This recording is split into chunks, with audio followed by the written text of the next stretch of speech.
你不用变得乐观，才能创造不同的未来。在这个世界里，乐观常常被视为一种标准，一种正确的态度。我们被告诉要积极，要正向，要永远带着笑容面对挑战，好像只要有一丝悲观，就代表我们不够努力，不够值得，甚至会吸引来坏的结果。于是，你开始压抑那些不安，压抑那些恐惧，压抑那些低潮的时刻。你告诉自己，我应该更正向一点，我应该要马上转念，我不能有负面情绪。但同时，你也感觉到一种矛盾，因为不管怎么假装，那些真实的感受依然存在，它们没有因为你的强迫而消失，它们只是被推进更深的地方，等待着某一天更猛烈的反扑。真相是，你不用变得乐观，才能创造不同的未来。因为未来不是被你的情绪表情所决定，而是被你愿不愿意真实面对自己所决定。心理学告诉我们，长期压抑情绪会带来心理与生理的双重压力。那些被忽略的情绪会透过焦虑、忧郁，或是身体的不适，重新回到你的生活。而这些讯号不是来惩罚你，而是提醒你，真实比假装更重要。神经科学的研究也指出，人脑对正面与负面情绪的处理方式，并不是敌对的，而是一种整合。情绪本来就像天气，有晴天，有雨天，有阴霾，有风暴。没有任何一种情绪是错误的，错误的是我们被教导去压抑与否认，而不是去理解与接纳。吸引力法则提醒我们，宇宙回应的是真实的震动，不是你刻意营造的假象。当你假装乐观，内在却充满恐惧，宇宙回应的就是恐惧。但当你愿意真诚地看见，承认自己此刻的害怕与脆弱，你发出的震动就是诚实，就是接纳。这份能量才会真正打开转化的可能。所以，你不需要逼自己永远正向，你不需要强迫自己在崩溃的时候微笑，你不需要假装没事。你只需要允许自己成为一个完整的人，允许自己拥有光与影，拥有力量与脆弱，拥有希望与怀疑。因为真正能够创造未来的，不是单一的乐观，而是真实。当你允许自己真实，你会发现悲伤也能带来智慧，恐惧也能提醒你成长，孤单也能引领你靠近自己。这些情绪不是阻碍，它们是路标，它们在告诉你，哪里需要被疗愈，哪里需要被释放，哪里需要被爱。你不用变得乐观，才能创造不同的未来。因为未来不需要假装的笑容，它需要一个完整的你。当你完整，你就已经对齐了最真实的频率，而宇宙只会回应真实。请记得，不乐观不是错，它只是提醒你，在这里，你还需要多爱自己一点。当你开始接纳自己所有的状态，你会发现能量变得流动，你的心开始松动，未来也因此慢慢展开。接纳自己的慢，才是真正的显化速度。这个世界总是在催促，快一点，再快一点，别停下来，别落后。如果你不快点追赶，好像就会被抛弃，好像就会错过所有的机会。于是，你开始焦虑，开始怀疑，开始觉得自己不够好。你看见别人已经达成了目标，你看见别人已经拥有了爱情，你看见别人已经获得了成功，而自己还在起点徘徊，还在不确定里挣扎，还在痛苦里找方向。于是你告诉自己，我是不是太慢了？是不是我不够努力？是不是我注定比别人差？但真相是，你的慢不是错误，不是惩罚，它是你灵魂独特的节奏，它是一种隐藏的智慧，它是一种真正属于你的速度。心理学告诉我们，比较会让人陷入焦虑，因为我们总是把自己的内在挣扎和别人的外在成果相比，忘了每个人都有不同的时区，不同的背景，不同的节奏。当你急着追赶别人的时钟，你反而会忽略自己的需要，忽略灵魂正在低声告诉你的方向。神经科学的研究也指出，大脑在形成新的神经通路时，需要反复，需要时间，需要整合。你不可能一夕之间改变信念，你不可能在一夜之间蜕变成新的自己。转化需要慢慢累积，需要在一次次重复的选择里建立新的模式。这个过程看似缓慢，却是最稳固的进化。吸引力法则提醒我们，显化不是一场竞赛，不是谁先到达就赢，它是一种频率的对齐。当你急躁，当你焦虑，当你拼命催促自己，你发出的震动就是匮乏。宇宙回应的，自然就是更多的等待与延迟。但当你开始接纳自己的慢，开始允许自己在当下呼吸，允许自己按照灵魂的步伐走，你的频率才会真正放松，你的显化才会开始加速。看似矛盾，其实深具真理。真正的显化速度，不是来自推动，而是来自接纳；不是来自催促，而是来自信任。当你能够信任自己的慢，你就已经在最深的层次里与宇宙同步。也许此刻，你的慢正在帮你整合旧的伤口，正在帮你释放不再适合的信念，正在帮你准备承接更大的礼物。如果你太快，你反而没有足够的空间去承接，没有足够的力量去维持，没有足够的清晰去辨认。慢不是阻碍，慢是准备。请记得，一棵树要长得高大，必须先在黑暗的土壤里慢慢扎根。一条河要奔向大海，必须先绕过无数曲折的山谷。一个灵魂要迎接真正的丰盛，必须先在缓慢里学会耐心，学会信任，学会接纳自己。当你愿意接纳自己的慢，你会发现焦虑逐渐消退，因为你不再需要和谁比较。你会发现能量变得流动，因为你不再逼迫自己。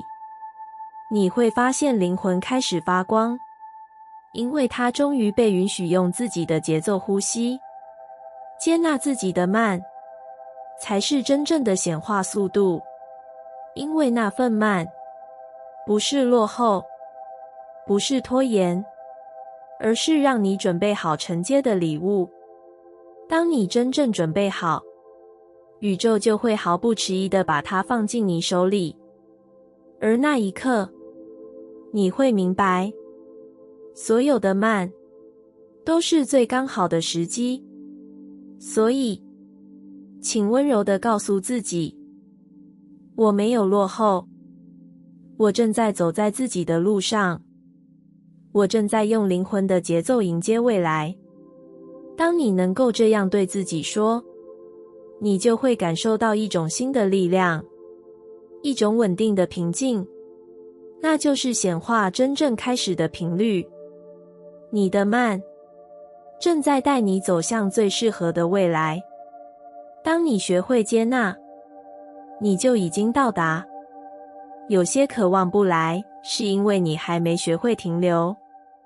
你是不是常常觉得自己已经很努力，已经很渴望，已经做了所有该做的事情，却依然等不到那个梦想中的结果？爱情没有出现，工作没有突破，金钱没有流入，幸福没有靠近。于是你怀疑，是不是自己不够好？是不是宇宙没有听见？是不是命运刻意忽略了你？但真相是，有些渴望不来，不是因为它们不存在，而是因为你还没有学会停留。我们太习惯追赶目标，追赶进度，追赶别人的脚步。我们急着往前，急着突破，急着得到，却忽略了显化不是一场竞赛，它是一种对齐。而对齐需要的不是速度，而是停留。心理学告诉我们，焦虑的人格倾向常常让人活在未来的缺口里，总是觉得自己还没到达，总是专注在还没有的东西，于是能量不断流失，因为注意力永远停留在空缺，而不是丰盛。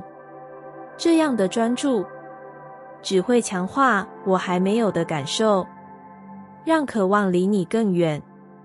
神经科学的研究也指出，当我们的大脑持续处于追赶模式，交感神经会长期兴奋，身体进入紧绷。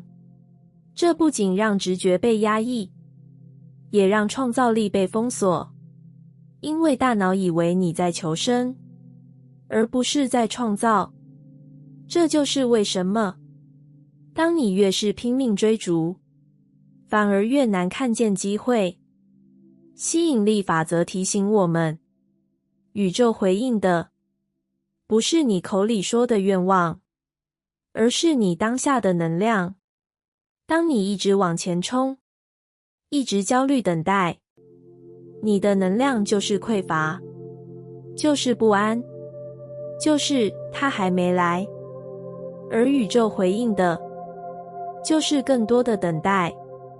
停留不是放弃，不是拖延，它是一种对当下的臣服，一种对此刻的全然拥抱。当你能够停下来，静静感受自己现在的状态，静静看见自己已经拥有的丰盛，静静与当下连结，你才会真正与渴望的频率对齐。也许你的渴望还没出现，是因为你还在用追逐的方式寻找，还没有学会停留在当下，让它自然流入。就像水，当你急着搅动，水面只会越浑浊，但当你停下来，水会自己变清澈。清澈之后，倒影才会浮现，而那个倒影就是你的渴望。停留意味着允许，允许自己还没到达，允许自己此刻就完整，允许宇宙以它的方式回应你。当你能这样允许，你就不再用缺乏的能量推开渴望，而是用我已经是的能量迎接它。请记得，有些渴望不来，不是因为你不值得，而是因为你还没静下来承接。他们已经在路上，他们正准备靠近，他们需要一个安静的空间，需要一个稳定的容器，需要你学会停留。当你真正停留，你会感受到一种新的力量，你会发现身边早已有无数的支持，你会看见渴望的线索正在一步一步靠近你。而你要做的不是加快，不是催促，而是停下来，让自己对齐。有些渴望不来，是因为你还没学会停留。当你愿意停下来，你会发现，他们其实一直在等你，等你安静，等你信任，等你敞开。被动不是拖延，有时是能量的深层整合。我们常常害怕自己不够积极，害怕自己停下来，害怕自己慢了，于是我们逼迫自己不断行动，逼迫自己一直追赶，逼迫自己保持高效率，好像只要有一点停顿，就代表自己懒惰，就代表自己落后，就代表自己会被世界抛下。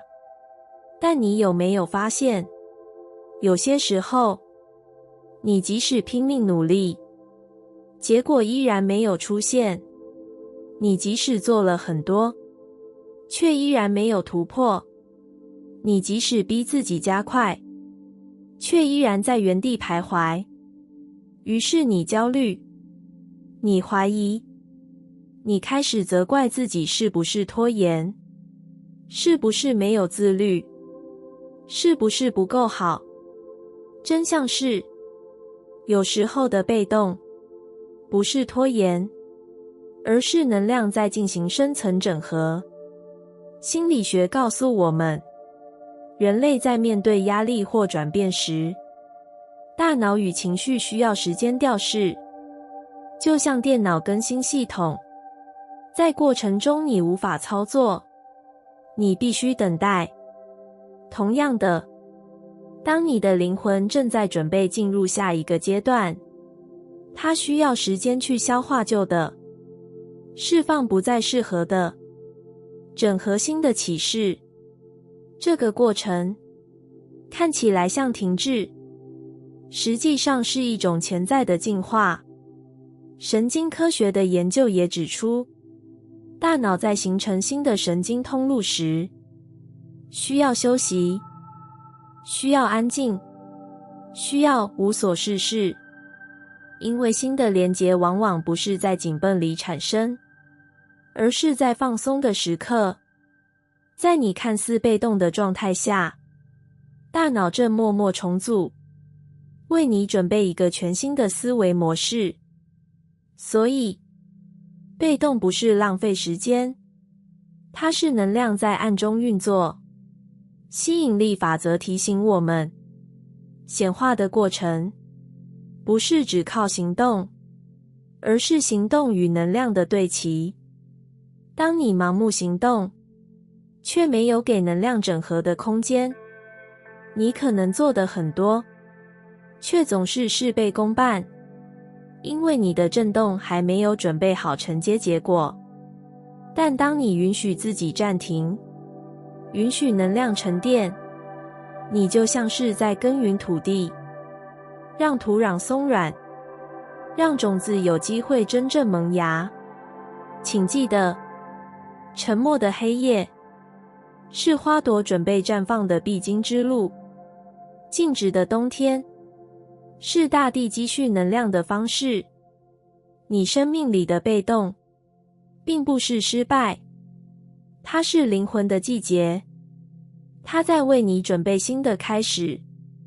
当你觉得自己很被动，很想催促自己，请停下来，告诉自己，我没有落后，我正在整合，我的能量正在沉淀，为了下一次的飞跃。这样的心态会让你的焦虑慢慢消散，也会让你的振动保持清晰。当能量完成整合，新的机会自然会涌现。所以，请不要把被动等同于拖延。拖延是逃避，而被动是准备。拖延是因为恐惧而不敢行动，而被动是因为灵魂正在校准，等待能量与现实同步。当你能够看见这一点，你就不会再责怪自己，不会再用外在的标准逼迫自己，而是能够带着信任去接受这段安静，这段停顿，这段被动。它们其实是礼物，因为在这之后，你会以更清晰、更强大、更对齐的状态走向你真正的愿望。被动不是拖延，有时是能量的深层整合，而这份整合正是你迎接新现实的关键。宇宙不是希望你冲刺，而是邀请你同步。我们的社会总是赞美那些速度快的人，快点成功，快点突破，快点到达目标，仿佛人生是一场赛跑，谁冲得最快，谁就能赢得一切。于是你开始逼迫自己，拼命往前，拼命加速，拼命追赶，哪怕灵魂已经疲惫，哪怕身体已经抗议，哪怕心里的声音一次次提醒你，这样不是你要的路。你依然告诉自己，只要再快一点，我就能幸福。但真相是，宇宙从来不希望你冲刺，宇宙只是邀请你同步。同步不是速度的竞赛，而是一种频率的契合。当你拼命冲刺，你常常跑过了自己的灵魂，跑过了应该学习的课题，跑过了需要经验的旅程。你或许表面达成了一些东西，却觉得内心空洞，因为你没有同步，你只是冲刺。心理学告诉我们，当人类持续追赶目标，却忽略内在的需要，会陷入成就空虚症候群。达到了，却不快乐；得到了，却没有安全感。因为真正的满足，不是来自速度，而是来自对齐。神经科学的研究也指出，当我们处于高压冲刺状态，交感神经会持续过度活化，导致身体耗竭、思维混乱，甚至失去判断力。而当我们选择同步，进入当下，大脑的创造力与直觉才会被开启。这种状态才是显化最强大的力量。吸引力法则提醒我们，宇宙回应的不是你冲得多快，而是你震动的多准。当你的内在还停留在恐惧，却逼自己往前冲，你散发的能量就是混乱。宇宙回应的自然是更多的混乱。但当你愿意停下来，听见自己的节奏，调整自己的状态，你的能量与渴望同步，宇宙才会开始流动，把一切带到你面前。所以，请不要再以为自己落后，请不要再用速度定义价值。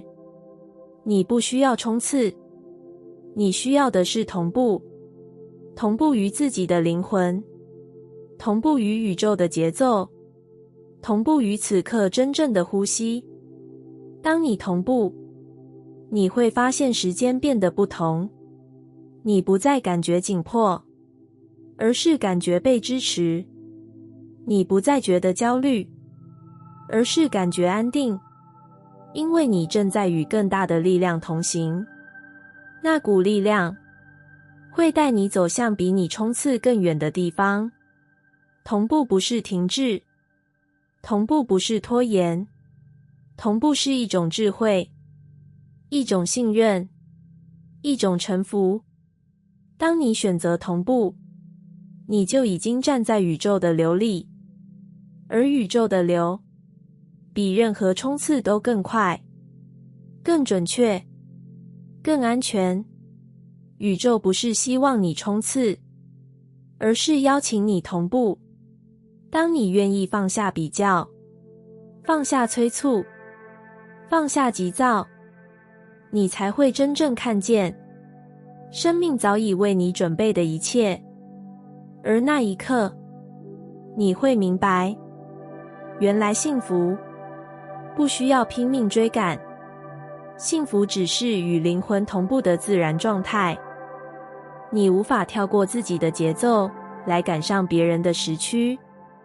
这个世界里充满了各种比较，有人20岁就成功，有人30岁才起步，有人早早遇见爱情，有人晚些才遇见灵魂伴侣，有人一夜之间看似飞黄腾达，有人却走了许多年依然缓慢。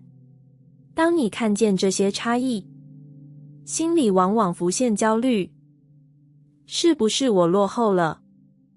是不是我做错了什么？是不是我不如别人？于是你开始急躁，开始想要跳过自己的节奏，开始拼命追赶别人的时区。你想要立刻达到，立刻实现，立刻证明自己，却忘了每个灵魂都有属于自己的节奏，每个灵魂都有不同的时区。心理学告诉我们，比较会引发自卑与焦虑，因为你专注在别人的速度，而忽略了自己的旅程。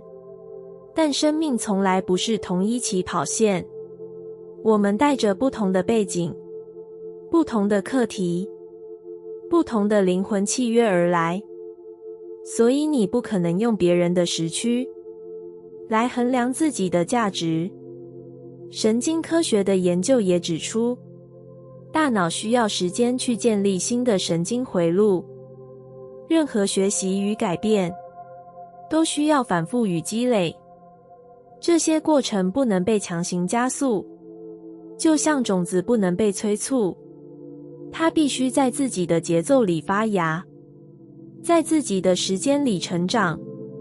如果你硬要跳过，你得到的只会是半途而废，或是表面看似完成，却缺乏根基的结果。吸引力法则提醒我们，宇宙回应的不是谁走得最快，而是谁与自己的频率最对齐。当你拼命追赶别人的时区，你发出的震动就是我不够。宇宙听见的就是更多让你觉得落后的情境。但当你愿意臣服于自己的节奏，你发出的震动是我足够。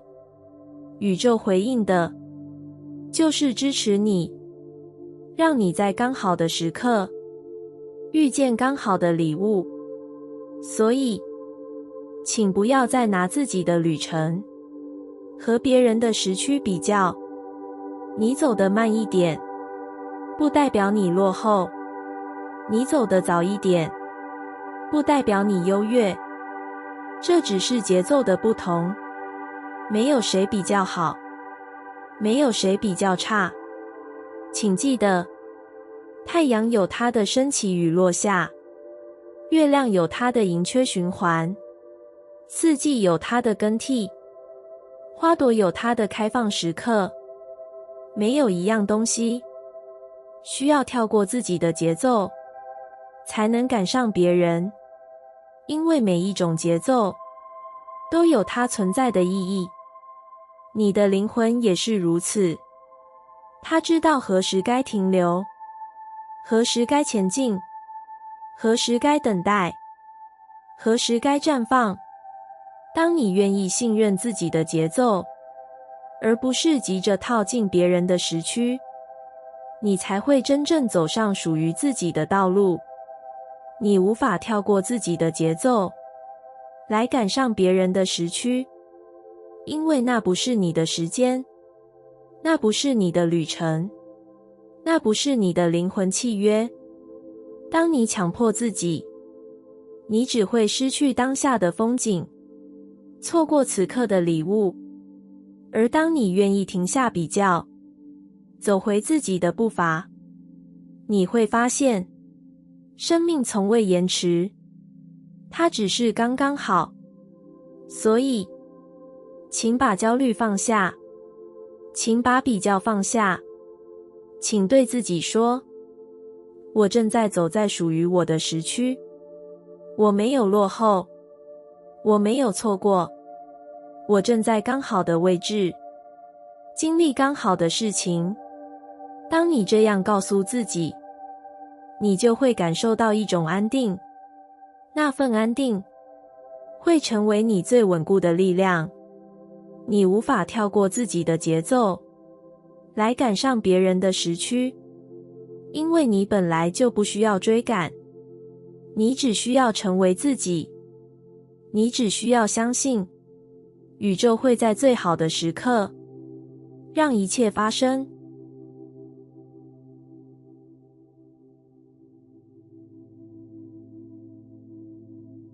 感谢你听完我的影片。如果你觉得影片有帮助到你，欢迎点赞并订阅我的频道，让我可以持续与你分享。也可以在评论中留下你的想法和经验，或是将影片分享给你的亲友。再次感谢你的收听，我们下次再见。